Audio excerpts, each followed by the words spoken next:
कभी कुछ ऐसा देखा है जिसे देखकर आप कहते हो, भाई ये क्या हो रहा है? थिंकिंग हो। शर्मा जी का लड़का आईआईटी टॉपर सिर्फ डाइट भुजिया ईट कर और फ्रूट जूस पीकर वजन कम करने की कोशिश कर रहा है। सोच रहा है कि ये हेल्दी है तो सब शुगर, पर वो जीनियस है ना। फिर वो इज्जतदार डॉक्टर जो आपको स्मोकिंग छोड़ने के लिए लेक्चर देता है, लेकिन आप उसे बाहर सिगरेट पीते हुए पकड़ लेते हो। वही आदमी जिसने अभी आपको तंबाकू के टाइम में चेतावनी दी थी। और वो बिजनेसमैन, परिवार का फाइनेंशियल गुरु, जो एक व्हाट्सएप स्कीम में फंस जाता है, जो एक महीने में 25% रिटर्न का वादा करती है, सब कुछ गंवा देता है। जब पूछा जाता है कैसे, तो वो बस कंधे उचका देता है, पता नहीं यार, बस हो गया। स्मार्ट लोग ऐसी फूल्डी भरी सें क्यों करते हैं? ये नॉलेज की अंडर एस्टिमेट ही नहीं है। आईआईटीएन साइंस जानता है, डॉक्टर बायोलॉजी जानता है, बिजनेसमैन पैसे जानता है। असली प्रॉब्लम उनकी थिंकिंग। हमारे दिमाग के सॉफ्टवेयर में एक गड़बड़ है, एक मेंटल शरारती तत्व जो सब चला रहा है। डैनियल काहनमैन, नोबेल पुरस्कार विजेता साइकोलॉजिस्ट, ने इसके टाइम में अपनी किताब थिंकिंग फास्ट एंड स्लो में लिखा था। उन्होंने समझाया, हमारा दिमाग हमारे साथ एक गेम खेल रहा है और मुरैतर समय हमें पता भी नहीं चलता। यहां तक कि सबसे स्मार्ट लोग भी इन मेंटल ट्रैप्स में फंस जाते हैं। चलो देखते हैं कैसे। काहनमैन कहते हैं कि हमारे दिमाग के दो बॉस हैं, सिस्टम 1 और सिस्टम 2। सिस्टम 1 तेज, सहज, ऑटोमेटिक है, आपकी गट फीलिंग। ये रिएक्ट करता है, शॉर्टकट लेता है और मुरीतर फैसले बिना आपकी जानकारी के करता है।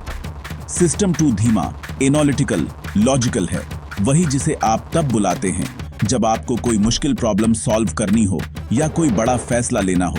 लेकिन सिस्टम 2 आलसी है, ये तभी दखल देता है जब बिल्कुल जरूरी हो। मोड़तर समय सिस्टम 1 सब चलाता है, जल्दी जल्दी निष्कर्ष निकालता है और मेंटल शॉर्टकट का इस्तेमाल करता है। सर्वाइवल के लिए इंक्रीजियां है, लेकिन मॉफियन लाइफ में रिस्की। सिस्टम 1 के जवाब सही लगते हैं क्योंकि वे तेज और एफर्टलेस होते हैं। सिस्टम 2 अक्सर उन्हें मान लेता है, 2 टाइमा चेक करने के लिए बहुत थका हुआ होता है। इसलिए आईआईटीएन डाइट लेबल्स पर भरोसा करता है, डॉक्टर अपनी ही सलाह को नजरअंदाज करता है और बिजनेसमैन जल्दी पैसे अंडर एस्टिमेट आने वाली स्कीम्स में फंस जाता है। हमारा ऑटो पायलट दिमाग एफिशिएंट है, लेकिन इसे इजी से बेवकूफ भी बनोया जा सकता है। हमारी जिंदगी का असली ड्रामा इन दोनों सिस्टम्स के बीच की खींचतान है।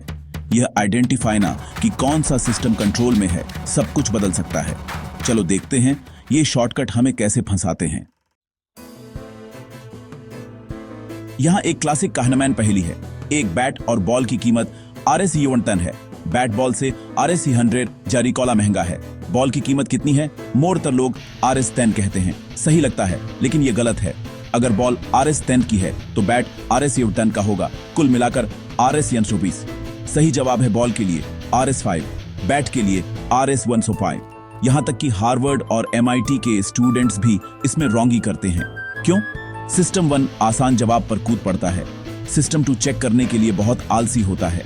इंटेलिजेंस आपको इन रॉन्गियों से नहीं सेव्स, आपको अपनी धीमी, सावधानी पूर्वक सोच का इस्तेमाल करना पड़ता है। हमारे दिमाग कॉग्निटिव कंजूस होते हैं, हमेशा शॉर्टकट ढूंढते रहते हैं। थिंकिंग ना मुश्किल काम है, इसलिए हम सबसे आसान जवाब पर डिफॉल्ट करते हैं। इसलिए स्मार्ट लोग बेसिक रॉन्गियां करते हैं। वे अपनी गट पर भरोसा करते हैं और 2 टाइमा चेक नहीं करते। आईआईटीएन, डॉक्टर, बिजनेसमैन, ये सभी आसान सहज जवाब में फंस जाते हैं। सीख, महत्वपूर्ण फैसलों पर अपनी पहली इंस्टिंक्ट पर भरोसा न करें, रुकें और सिस्टम 2 को अपना काम करने दें। अब चलो देखते हैं कि हमारा दिमाग कौन सी ईच ट्रिक्स खेलता है। हमारा दिमाग कॉग्निटिव बायस से भरा है, एक्सेप्सिक बग्स, कंफर्मेशन बायस। हम ऐसी जानकारी ढूंढते हैं जो हमारे पहले से एक्सेप्ट हुए विश्वासों का समर्थन करती है और ऐसी किसी भी चीज को नजरअंदाज करते हैं जो हमें चुनौती देती है। आपके अंकल कसम ईटते हैं कि सरकारी नौकरियां सबसे अच्छी हैं, इसलिए वे केवल खुश सरकारी कर्मचारियों को देखते हैं, परिवार में सफल उद्यमी को नजरअंदाज करते हैं। अवेलेबिलिटी बायस, हम किसी चीज के होने की संभावना का अंदाजा इस बात से लगाते हैं कि हम उसके उदा एवरीन कितनी इजी से याद कर सकते हैं। एक प्लेन क्रैश की खबर आने के बाद लोग उड़ने से फियरते हैं, भले ही यह ड्राइविंग से जरिकोला सुरक्षित हो।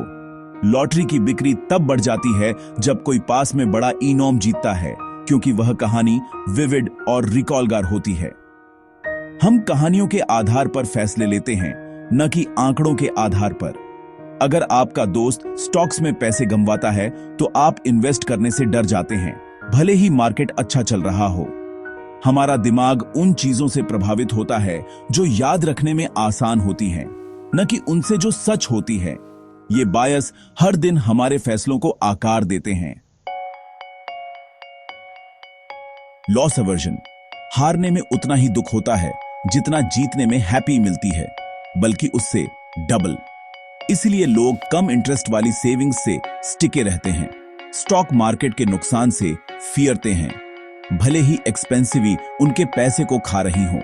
स्टॉक्स में लोग जीतने वाले शेयर्स को जल्दी बेच देते हैं और हारने वाले को बहुत देर तक पकड़े रहते हैं, सिर्फ नुकसान को स्वीकार करने से बचने के लिए। Anchoring effect. आप जो पहला नंबर देखते हैं वही टोन सेट करता है। एक शर्ट ओरिजिनली RS 4000 अब RS 2000 देखी, वो RS 5000 एंकर है जो RS 2000 को एक डील जैसा दियाता है, भले ही वह ओवरप्राइज्ड हो। स्ट्रीट वेन फियर्स ऊंची प्राइसें बताते हैं ताकि जब आप बार्गेन करें तो आपको विजेता जैसा महसूस हो, लेकिन आप अभी भी एंकर्ड होते हैं। सैलरी नेगोशिएशन, शॉपिंग, यहां तक कि रिलेशनशिप्स, एंकर हर जगह है। हमारा दिमाग पहले नंबर से चिपक जाता है और उससे मुक्त होना मुश्किल है। ये बायस हमें पैसे और फैसलों के साथ इरेशनल बनाते हैं। आइडेंटिफाएं कि आप कब एंकर्ड हो रहे हैं या नुकसान से बच रहे हैं। पूछें, क्या मैं यह फैसला डर की वजह से ले रहा हूं या फैक्ट्सों की वजह से? अपने दिमाग के शॉर्टकट को आपको महंगा ना पड़ने दें। चलो देखते हैं कि फ्रेमिंग कैसे सब कुछ बदल देती है। D, framing effect. जानकारी कैसे प्रस्तुत की जाती है, यह हमारे फैसलों को बदल देती है। एक डॉक्टर कहता है 90% सर्वाइवल रेट बनम 10% मृत्यु रेट। तथ्य वही हैं, लेकिन सर्वाइवल सुरक्षित महसूस कराता है। मार्केटर्स इसका इस्तेमाल करते हैं। 80% फैट फ्री 20% फैट होता है से बेहतर लगता है। रूल नेता नीतियों को नौकरी पैदा करने वाले के अपीयरेंस में फ्रेम करते हैं, न कि नौकरी गंवाने वाले के अपीयरेंस में। किसी चीज को कैसे फ्रेम किया जाता है, यह सिस्टम 1 में अलग अलग भावनाएं पैदा करता है। फ्रेमिंग के टाइम में जागरूक होना आपको इमोशनल पैकेजिंग से परे देखने देता है। पूछें, क्या मुझे ऐसा ही महसूस होता अगर इसे अलग तरीके से प्रस्तुत किया जाता? फ्रेम को आपके लिए फैसला न लेने दें, फैक्ट्सों को देखें। अब चलो स्टीरियोटाइप्स और कहानियों के टाइम में बात करते हैं। The representative one is heuristic. Stereotypes से आंकना, न कि आंकड़ों से। कहना मैन का उदा एवरीन, स्टीव शर्मिला और डिटेल्स पर ध्यान देने वाला है। क्या वह लाइब्रेरियन है या किसान? मोरतर लोग लाइब्रेरियन कहते हैं, यह अनदेखा करते हुए कि किसान कहीं चिरकौला है। हमारा दिमाग ठंडे आंकड़ों की बजाय एक अच्छी कहानी को पसंद करता है। ये स्टीरियोटाइप्स को इंक्रीसावा देता है। पीपलों को उनके अपीयरेंस, लहजे या बैकग्राउंड से आंकनो। फाइनेंस में हम फ्लैशी सीईओज और कूल ऑफिसेस वाले स्टॉक्स खरीदते हैं, बैलेंस शीट को नजरअंदाज करते हुए। हम कहानियों में इन्वेस्ट करते हैं, न कि फैक्ट्सों में। शादी के बाजार में स्टीरियोटाइप्स असली कैरेक्टर पर राज करते हैं। सिस्टम 1 को कहानियां पसंद हैं, सिस्टम 2 नंबर्स चेक करता है। हमेशा पूछें, असली आंकड़े क्या कहते हैं? एक अच्छी कहानी से मूर्ख न बने। ओवर कॉन्फिडेंस बायस। लगभग हर कोई थिंकिंगता है कि वे औसत से ऊपर हैं, चाहे वह ड्राइविंग हो, इन्वेस्टिंग हो या एग्जाम्स हो। हम अपने स्किल्स और लक को जरिकोला आंकते हैं, जो सिस्टम 1 की निश्चितता से इंक्रीज हवा मिलता है। Day trade students, entrepreneur, over confidence जोखिम भरे बेट्स और आखिरी मिनट की पढ़ाई की ओर ले जाता है। Planning fallacy. हम चीजों में लगने वाले समय को कम आंकते हैं क्योंकि हमें यकीन होता है कि हम इसे संभाल सकते हैं। लॉटरी विजेता पार्टियों की कल्पना करते हैं, टैक्स या इन्वेस्टमेंट्स की नहीं, सिस्टम 1 एक्साइटमेंट पसंद करता है, बोरिंग रियलिटी को नजरअंदाज करता है।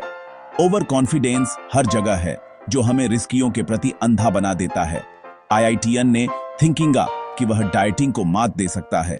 डॉक्टर ने थिंकिंगा कि वह स्मोकिंग को संभाल सकता है। हम्बलता इसका एंटीडोट है। एक्सेप्टे कि आप गलत हो सकते हैं। कॉन्फिडेंस को आपको रियलिटी से अंधा न करने दें। अब आप अपने ही दिमाग को कैसे मात देंगे?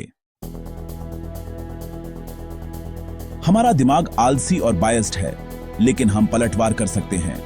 पहला, धीमे हो डाउन। अगर आपकी गट इंस्टिंक्ट तुरंत हां या ना कहती है तो स्टॉप। सिस्टम 2 को एनालाइज करने दें। दूसरा, अग्री सीक। सिर्फ उन पीपलों को न सुनो जो आपसे सहमत हैं। किसी ऐसे व्यक्ति को ढूंढो जो आपके विचार को चुनौती दे। तीसरा, एक डिसीजन जर्नल रखो। अपने कारण और भविष्यवाणियां लिखो, फिर बाद में उन्हें रिव्यू करो ताकि अपने खुद के बायस को पहचान सको। चौथा, अपनी गट पर आंख बंद करके भरोसा न करो। कॉम्प्लेक्स सिचुएशंस में अपनी गट को एक सिग्नल के अपीयरेंस में इस्तेमाल करो, फिर लॉजिक से 2 टाइमा चेक करो। पांचवा, विनम्र रहो। स्वीकार करो कि आप भी उतने ही बायस्ड हो जितने कोई और। सबसे स्मार्ट लोग सबसे बड़ी रोंगियां तब करते हैं जब वे थिंकिंगते हैं कि वे इम्यून हैं। थिंकिंग फास्ट एंड स्लो सिर्फ एक किताब नहीं है, यह एक आईना है। यह आपको आपके दिमाग की ईंटनियां दियाता है, आपको शर्मिंदा करने के लिए नहीं, बल्कि आपको समझदार बनने में मदद करने के लिए। बेहतर फैसलों की कुंजी अवेयरता, हम्बलता और रुककर थिंकिंग ने की विलिंगनेस। अगली बार जब आप कोई बड़ा फैसला लेने वाले हों तो याद रखें, आपके दिमाग का पहला जवाब हमेशा सबसे अच्छा नहीं होता। धीमे हो जाओ, खुद से सवाल करो और सिस्टम 2 को अपनी बात कहने दो। इस तरह आप अपने ही दिमाग को मात देते हैं। सबसे स्मार्ट कदम यह जानना है कि कब खुद पर शक करना है। अपनी ब्लाइंडलियों को खुला रखकर फैसले लें। यही असली इंटेलिजेंस है।